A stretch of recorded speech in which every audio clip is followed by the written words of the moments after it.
तो आज के इस वीडियो में अपन बात करेंगे जो 10th क्लास का पहला चैप्टर है वैदिक गणित, उसमें से कौन कौन से इंपॉर्टेंट क्वेश्चन है जो एग्जाम में आ सकते हैं। ठीक है ना। तो देखिए जो वैदिक गणित आपके चैप्टर है 10th क्लास का वो है 4 नंबर का और इसमें से आते हैं 3 क्वेश्चन। ठीक है। एक तो सबसे पहला क्वेश्चन वैदिक गणित से ही आता है, दूसरा क्वेश्चन भी वैदिक गणित से ही आता है, उसके बाद आता है 11वां क्वेश्चन। पहला और दूसरा क्वेश्चन तो आते हैं 1-1 नंबर के और जो 11वां क्वेश्चन है वो आपके आता है 3 नंबर का। ठीक है। यहाँ पर ये क्वेश्चन आता है 3 नंबर का। अब देखिए पहला क्वेश्चन क्या आ सकता है आपके, वर्ग ज्ञात कीजिए। अब वर्ग ज्ञात कैसे करते हैं, निखिलम विधि से, वो मैंने वीडियो बना रखा है, आप देख लेना। सेकंड क्वेश्चन आपके आता है सूत्र शून्य साम्य समुच्चय से आपको एक्स वाई जेड का मान ज्ञात करना पड़ेगा। ऐसे एक समीकरण आएगी, ऐसे 1/x+2 प्लस 1/x+3 बराबर 1/x+4 प्लस 1/x+1। तो इसका नियम होता है जब भी ऐसे भिन्न आए और उनमें अंशों का मान बराबर आए दोनों साइड में, तो हर की जोड़ करके उसके मान को रखना है 0 के बराबर। ये ऐसे होता है। इसके ऊपर भी मैं क्वेश्चन आपको करा दूंगा 1-2। ठीक है ना। अब देखिए 11वां क्वेश्चन आपके क्या आता है, निखिलम से घन ज्ञात कीजिए। अब घन ज्ञात करना भी मैंने बताया हुआ है, निखिलम से भाग ज्ञात कीजिए, यह भी मैंने बताया हुआ है। और एक आपके आ सकता है ध्वजांक से भाग दीजिए। अब ध्वजांक से भाग कैसे देते हैं वो अभी तक मैंने वीडियो बनाया ही नहीं था, इसलिए मैंने आपको बताने वाला हूँ ध्वजांक विधि से भाग कैसे देते हैं। देखिए अपन 2 क्वेश्चन करेंगे, ये तो एक छोटा क्वेश्चन और ये क्वेश्चन आपके 10th की बुक में भी है। इसके अलावा एक क्वेश्चन और आता है ध्वजांक प्लस विनुकलम का, वो इनके बाद अपन करेंगे। पहले आप बेसिक समझ लीजिए क्या करना है। हमें क्या करना है, देखिए इस संख्या का देना है इस संख्या में भाग, यानी 28 का भाग देना है 3987 में। देखो जिसका भाग दे रहे हो वो तो आपके क्या कहलाता है, भाज्य। ठीक है। और जिसका भाग दे रहे हो वो तो आपके कहलाता है भाजक, सॉरी, और जिसमें भाग दे रहे हो वो आपके क्या कहलाता है, भाज्य। ठीक है ना। और भाज्य बराबर क्या होता है, भाजक इंटू भागफल प्लस शेषफल, ऐसा होता है। तो आपको क्या करना है, 28 का भाग देना है। इसमें भाग देने से पहले हमें क्या करना है कि ये जो भाजक है उसके भी टुकड़े करने हैं और ये जो भाज्य है उसके भी क्या करने हैं, टुकड़े। इसके भी टुकड़े करने और इसके भी टुकड़े करने। टुकड़े ऐसे करने हैं कि पीछे कितने अंक रह जाए, 1 अंक। मतलब इसके अपन को ऐसे टुकड़े करने यहां से कि पीछे कितना अंक रह जाए, 1 अंक। तो इसका भी ऐसे टुकड़ा करना है कि पीछे कितना अंक रह जाए, 1 अंक। ये ऐसे इसका अपन ने टुकड़ा करा तो पीछे कितना बचा है, 8, तो ये 8 लिखना आपको सबसे आगे। इसका टुकड़ा करा पीछे कितना बचा है, 7, ये 7 लिखना आपको सबसे पीछे। अब देखिए 28 का 8 तो आगे ये 2 कहां जाएगा, इस 8 के नीचे, तो ये आ गया यहां पर 2। और ये जो बीच वाली संख्या बची ना 3, 9, 8, इसको लिख दीजिए आप बीच में, 3, 9 और 8। वापस सुन लीजिए, संख्याओं के टुकड़े करने, ऐसे टुकड़े के पीछे कितना अंक रह जाए, 1 अंक। तो यहां से जो पहला अंक रहेगा वो तो आएगा आगे और यहां से जो अंक बचा 1 वो जाएगा आपके पीछे। ये जो 2 बचा वो आ जाएगा इधर और बीच वाली संख्या इधर। ऐसा ही करना है सारी संख्या में आपके टुकड़े। अब देखो ये जो यहाँ पर भाग आया ना, 2 आया ना, ये 2 किस काम आता है आपके, हमेशा भाग देने के। यानी ध्वजांक विधि में अब आप जब भी भाग दोगे इस क्वेश्चन में भाग किसका दोगे, 2 का। ये 8 आपके काम आएगा गुणा करके घटाने के। किसके काम, गुणा करके घटाने के काम। ठीक है। ये आपको समझ में आ गया। अब देखिए ध्वजांक में आपके 3 स्टेप है, सिंपल से कुछ नहीं करना है। सबसे पहले क्या लगाना है, भाग लगाना है। और जब भी भाग लगाना है किसका लगाओगे, 2 का। उसके बाद क्या बनाना है, नया भाज्य बनाना है। और फिर क्या करना है, घटाना है। अब कैसे करना है, जो देखो पहला स्टेप क्या है, भाग लगाना है। ये रहा पहला स्टेप। भाग लगाना किसका है, 2 का, तो 2 तो आगे नीचे। अब सब भाग लगाना करना है यहां से शुरू। सबसे पहले भाग लगाएंगे 3 में। देखिए 3 में 2 का भाग लगाएंगे तो आपके भागफल कितना आ जाएगा, भागफल तो आएगा 1। और शेषफल भी आपके कितना आएगा, 1। शेषफल भी कितना है, 1। देखिए ये जो नीचे वाला कॉलम है ना, ये वाला, इस वाले कॉलम में तो आप क्या लिखोगे, शेषफल, भागफल, सॉरी, इस वाले कॉलम में आप क्या लिखोगे, भागफल। और ये जो कॉलम है लास्ट में, इसमें लिखोगे आप अंतिम शेषफल। जो सबसे लास्ट में शेषफल बचेगा ना, वो अंतिम शेषफल लिखना है यहां पर। तो देखिए भागफल कितना आया, 1, तो भागफल लिखना है इस वाले खंड में। और शेषफल कितना बचा, 1। अब 1 किसके नीचे लिखेंगे, देखो 3 तो हमने नीचे ले लिया, तो 3 का आगे कितना है, 9। तो ये जो 1 बचा है शेषफल वो आगे वाली संख्या के नीचे लिखना है ऐसे। ठीक है। भाग देने के बाद हमें क्या बनाना है, नया भाज्य। तो ऐसे तीर का एक निशान बनाओ। नया भाज्य कैसे बनाते हैं, ये जो हमने 1 लिखा, 1 के ऊपर देखो कितना लिखा है, 9। तो 1 और 9 को साथ में पढ़ो तो कितना हो गया आपके, 19। नए भाज्य में से घटाना है, क्या घटाएंगे, यहां जो ऊपर संख्या है और जितना भागफल आए उन दोनों का गुणा। तो 8 को 1 से गुणा करो, कितना आएगा, 8। तो 19 में से 8 गया, आपके कितना बचेगा, 11। देखो भाग दे दिया, नया भाज्य बना दिया, घटा दिया। वापस शुरू से क्या देना है, भाग देना है। भाग किसका देना है आपको, 2 का देना है। किस में देना है, आपके घटाने के बाद कितना है, 11, तो 11 में देना है। अब देखो भागफल कितना आएगा, दो पंजे कितना होता है आपके 10, तो भाग तो गए आपके 5 बार। और पीछे आपके शेषफल कितना बचेगा 1, तो ये भागफल तो 5। देखो अब की बार शेषफल किसके नीचे आएगा, देखो 9 के नीचे तो अपन ने 1 लिख दिया, तो 9 के आगे कितना बचा है 8, तो ये जो आगे वाला शेषफल 1 आया ना, ये किसके नीचे आएगा 8 के नीचे, तो ये आ गया 8 के नीचे। वापस क्या बनाना हमें, नया भाज्य। कैसे बनाते हैं, 1 और 8 को पढ़ो साथ में, कितना हो गया 18। 18 में से घटाना है, क्या घटाना है, देखो पहले तो इसका और पहले भागफल का गुणा घटाया, अब वापस इसका और दूसरे भागफल का गुणा घटाना है, मतलब 8 को गुणा करना है दूसरे भागफल से, तो 8 पंजे कितना होगा 40। अब देखो आप 18 में से 40 घटाओगे तो जो आंसर आएगा वो कैसा आएगा, माइनस का आएगा, ऋणात्मक आ जाएगा। और ध्रुजांक का नियम क्या कहता है कि घटाने पर कभी भी ऋणात्मक में संख्या नहीं आनी चाहिए माइनस में।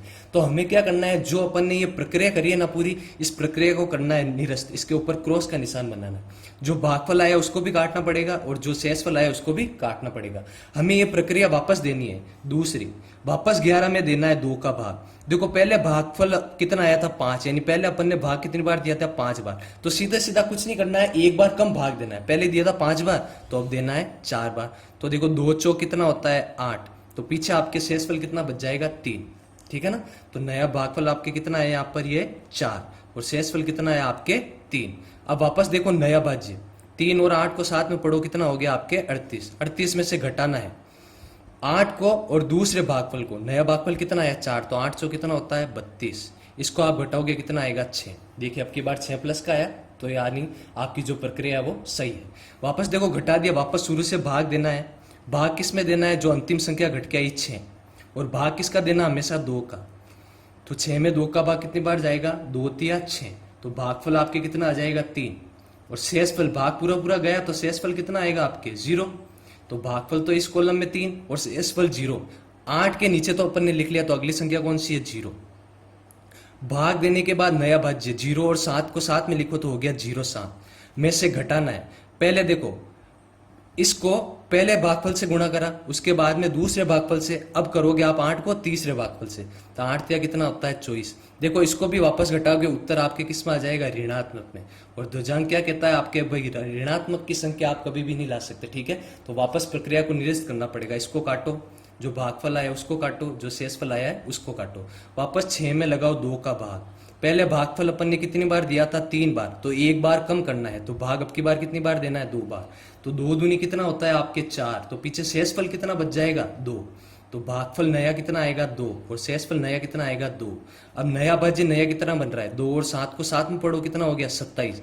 27 में से घटाना है क्या, ये जो 8 है और नया भागफल कितना है 2, तो 8 दूनी कितना होता है आपके 16, घटा दो। 7 में से 6 गया 1, 2 में से 1 गया 1। देखो आगे कोई संख्या बची है क्या, नई संख्या बची है, तो अब भाग देने की कोई जरूरत नहीं है, ठीक है ना, क्योंकि अपन ने भाग दिया तो भागफल और शेषफल आएगा। भागफल तो यहाँ लिख लेंगे, लेकिन शेषफल किसके नीचे लिखेंगे, तो ये जो 11 है वही आपके क्या कहलाएगा, अंतिम शेषफल। तो आपके अंतिम शेषफल क्या आ गया 11। तो आपके भागफल तो कितना आया 1 4 2 142 और शेषफल कितना आया आपके 11। इस प्रकार अगर संख्या ऋणात्मक में आ जाती है तो आपको क्या करनी है, प्रक्रिया निरस्त करके वापस भाग देना है। अब देखिए अगला क्वेश्चन जो आपके 10th बोर्ड का है वो देख लीजिए।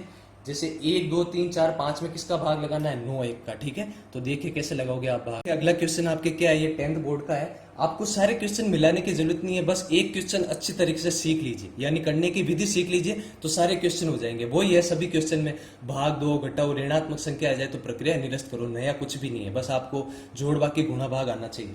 तो देखिए वापस ये क्वेश्चन है। तो सबसे पहले मैंने आपको क्या बताया था, भाजक और भाज्य दोनों के क्या करने, टुकड़े। टुकड़े ऐसे करने कि पीछे कितना अंक बचे, 1 अंक, तो इसका टुकड़ा करेंगे यहाँ से तो कितना बचा 1, और इसका टुकड़ा करेंगे यहाँ से तो कितना बचा 5। ये जो 1 है उसको लिखना है आगे, ये जो 5 है उसको लिखना है पीछे। ये जो 9 है वो आएगा 1 के नीचे, और बीच वाली संख्या आपके बीच में लिख दो ऐसे। 3 स्टेप मैंने क्या बताए, पहले भाग दो आप, उसके बाद में आपको क्या करना है, नया भाज्य बनाना है, नया भाज्य बना लो, और लास्ट में आपको क्या करना है, घटाना है, ठीक है। अब ये वाली संख्या किस काम आती है, भाग देने के। जब भी भाग दोगे किसका भाग दोगे आप, 9 का। ये संख्या किसके काम आती है, गुणा करके घटाने के, गुणा करके घटाने के, ठीक है। ये जो कॉलम इसमें लिखते हो भागफल और इसमें अंतिम शेषफल। तो सबसे पहला स्टेप क्या हमें देना है, भाग। भाग किसका देना है, 9 का। देखो 9 का भाग 1 में तो जाएगा नहीं जाएगा ना, तो भाग किस में देंगे अपन, 12 में। जैसे भाग में होता ना, एक संख्या में भाग नहीं जाता तो 2 संख्या उतार लो, तो भाग किस में दोगे आप, 12 में। देखो भाग कितनी बार जाएगा, 9 एकम 9, तो भागफल आपके कितना आ जाएगा 1, और पीछे शेषफल कितना बच जाएगा आपके 3। ठीक है, 12 में से 9 गया 3, तो ये भागफल 1, और 3 किसके नीचे आएगा, देखो 12 तो हमने नीचे उतार लिया, तो अगली संख्या कौन सी है 3, तो ये शेषफल आएगा 3 के नीचे। भाग दे दिया, उसके बाद क्या बनाना है, नया भाज्य, तो 3 और 3 को साथ में पढ़ते हो कितना आ जाता है 33, माइनस घटाना है किसको, ये जो ऊपर वाली संख्या है ना उसको घटाना है इस भागफल से, तो 1 को 1 से गुणा करा कितना आएगा 1, तो 33 में से 1 गया आपके कितना बचेगा 32। ये तीनों स्टेप पूरे कर लिए, वापस शुरू से क्या लगाना है भाग, किसमें भाग लगाना है, जो अंतिम शेषफल आएगा कितना 32, भाग किसका लगाओगे 9 का, कितना आएगा भागफल भाई 9 या 27, तो भागफल तो आपके कितना आया 3, पीछे कितना बचेगा आपके 9 या 27, तो पीछे कितना बच जाएगा आपके 5, तो भागफल तो 3, शेषफल कितना आया 5, शेषफल अगली वाली संख्या 4 के नीचे लिखोगे है ना। नया भाज्य क्या बन रहा है, देखो नया भाज्य 5 और 4 को साथ में पढ़ो कितना हो गया आपके 54, 54 में से है घटाना, पहले तो देखो पहली संख्या को पहले भागफल से गुणा करा, अब पहली संख्या को दूसरे भागफल से गुणा करो, तो 1 को 3 से गुणा करा 3, 54 में से 1 गया कितना बचेगा आपके 51, वापस भाग दे दिया, जब तक प्लस की संख्या आ रही है आपके कुछ गलत नहीं है, सब कुछ सही है, तो वापस घटा दिया, वापस शुरू से क्या लगाना है भाग लगाना है, भाग किसका लगाना है 9 का, किस में लगाना है, अंतिम शेषफल कितना है 51, कितनी बार जाएगा भाई भागफल, भागफल कितनी बार जाएगा, देखो 9 पंजे 45, 9 छिंग 54, तो 9 पंजे 45 बार ही जाएगा आपके 5 बार, और पीछे शेषफल कितना बच जाएगा 45, एक बच जाएगा आपके 6, तो शेषफल कितना बचा 6, तो भागफल तो 5 और शेषफल 6, 5 के नीचे। नया भाज्य क्या बन रहा है आपके, देखो 65, 65 में से घटाओगे क्या आपकी बार 1, और अगला भागफल कितना है 5 का गुणा, तो 65 में से 5 गया कितना बचेगा आपके 60, वापस उत्तर माइनस में नहीं आया, तो आपके सब कुछ सही चल रहा है, आगे भाग देते जाओ, तो वापस शुरू से भाग देना है, भाग किसका देना है 9 का, किस में देना, अंतिम शेषफल कितना आपके 60, भाग कितनी बार जाएगा 9 7 63, 9 छिंग 54 है ना, तो भागफल आपके कितना आएगा 9 छिंग 54, तो भागफल तो आया आपके 6, शेषफल पीछे कितना बचेगा 60 में से 54 गया, वापस कितना बचेगा 6, तो भागफल भी 6। और 1 मिनट रुकिए, अपन ने गलती कर दी, देखो वापस भाग देने की जरूरत ही नहीं थी, अपन ने यहां तक भाग दे दिया 1 3 और 5 तक, 1 3 और 5 तक, और पीछे शेषफल कितना आया था 6, तो 6 चलो 60 हो गया, भाग तो देना ही पड़ेगा आपको, 9 छिंग 54, पीछे कितना आएगा 6, पीछे आ गया आपके 6, ये तो घट गया, ये आ गया आपके 60, देखो ये 60 आ गया ना यहाँ पर, इसके आगे तो आगे कोई संख्या ही नहीं बची, अब ये जो शेषफल है आप किसके नीचे उतारोगे, ठीक है ना, तो इसके आगे भाग देने की जरूरत ही नहीं थी, भागफल तो आपके कितना आ गया 1 3 5, और शेषफल आपके कितना आएगा 60, आपको भाग खाली यहीं तक देना था। देखो यहाँ पर मैंने भाग दे दिया, मान लो जैसे मैंने भाग दे दिया, तो भागफल आया 6, भागफल तो 6 आप उतार लोगे, लेकिन शेषफल 6 किसके नीचे उतारोगे, आगे तो कोई संख्या है ही नहीं, यानी जो अपना भाग था वो यहीं पर खत्म हो गया, तो भागफल कितना है 1 3 5, और शेषफल कितना है आपके 60। तो इस तरीके से आपको ध्रुजांक करना था, है ना, समझ में आ गया होगा आपको। अब इसके क्वेश्चन आपको 2-3 अच्छे से मिलाने जो बुक में है, ठीक है, वो मिला लीजिए, वही है मेथड, तो भाग दो, नया भाज्य बनाओ, घटाओ, उसमें कुछ नया तो है नहीं, 8th क्लास से चलता आ रहा है, तो आपको ये समझ में आ गया होगा।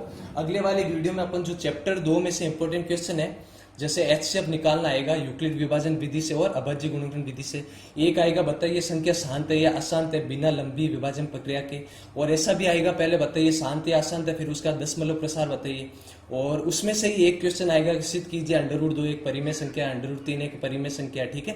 तो ये सारे क्वेश्चन अगले वीडियो में अपन कल करेंगे, ठीक है ना। अगर वीडियो आपको अच्छा लगा हो तो चैनल को सब्सक्राइब कीजिए, वीडियो को लाइक कीजिए, और वीडियो को अपने दोस्तों के साथ शेयर कीजिए, है ना।